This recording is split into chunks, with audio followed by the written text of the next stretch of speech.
People are under the impression that Doom the Dark Ages is going to be a slower game than Doom Eternal, and that's fair. It's going to technically be slower in the most obvious aspects, like you're not dashing around and there doesn't appear to be a double jump. But I think the sense of speed people are taking from the footage has been misleading. Let me explain why. Trailer footage of modern Doom games is strictly for communicating clear concepts to the general public, so that they remember the specifics of what they saw after one viewing. It's very similar to a fighting game trailer, where they show a character doing a combo of a bunch of cool special moves, when in reality doing that combo would be low damage and a huge waste of special resources. But it looks great in the trailer, because we don't know anything yet and we like to see the special moves. Keep in mind that people who actually view a game trailer more than once are a very small minority. They're already probably going to buy the game. The developer is more worried about the people who are only going to see this footage once, and they want to make sure those viewers leave remembering as much as possible. They do this by slowing down the presentation of gameplay to showcase their new features, because it's presenting what are to many people alien concepts or representations of gameplay they're not entirely prepared for. The way they accomplish this is by doing three things. 1. They use a controller instead of mouse and keyboard for less jerky motion, or more fluid visual action if you want to put it that way.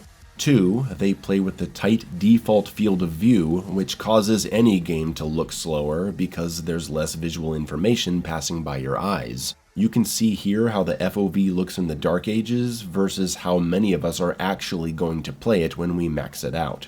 And 3, enemies are set to be less aggressive, or even choreographed to allow the capture of specific moments of gameplay they want to show off. They're showing the player doing a bunch of stuff against a single enemy, when in reality we're going to be dealing with many enemies at once. Now let's take a look at the Doom Eternal trailer from fall of 2019. About 20 seconds of gameplay, and let's talk about how different this is from actual gameplay. If you have a decent knowledge of Doom Eternal, this gameplay probably sends you into a seizure. It's slow, it's suboptimal, it's not how anyone actually plays. We don't even see a frag grenade or flame belch. This is how Doom Eternal actually looks when you're playing it. It's chaotic, frantic, fast, vertical. Even if you're the most basic player, things are flying by and you're constantly adapting. The trailer doesn't show this, because the point of it was to show off a bunch of memorable moments. What does a casual viewer get from this? Fly in the air with the meat hook, send a volley of 3 rockets at someone, environmental traps, microwave beam to stun enemies, showing weapon alt fires, machine gun against a giant demon, multitasking as the player shoots a sticky bomb at a mecha zombie in the background as they dash to avoid a Hell Knight's attack, ultimately hitting him with a blood punch. And then, in something that feels entirely scripted, a jump pad into a rocket towards a Cacodemon, into a scoped heavy cannon shot on a soldier at what feels like slow motion speed, into a full auto shotgun approach of a Mancubus on the descent, into a glory kill with no visual highlight. Even I, the full auto god, would never attempt such a bold move. But it looks cool. When we saw this footage, we didn't know any better. It's all spectacle. Doom Eternal actually plays differently, and I think it's unfair to look at the trailer footage of the Dark Ages and not think of it the same way.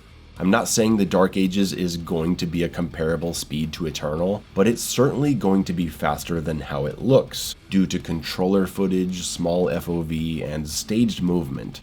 Not to mention the game speed slider to crank things up, and we also have to consider that while movement is more limited and possibly slower, we could be dealing with just as many fast decisions depending on the amount of danger being thrown at us.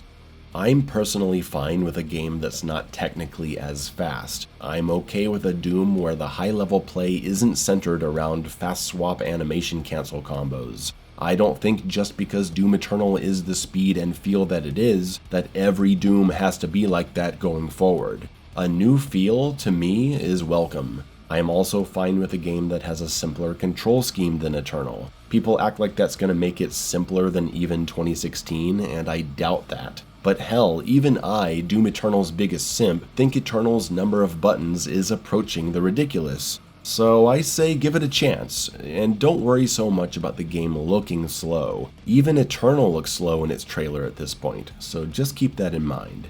God, this game better be good.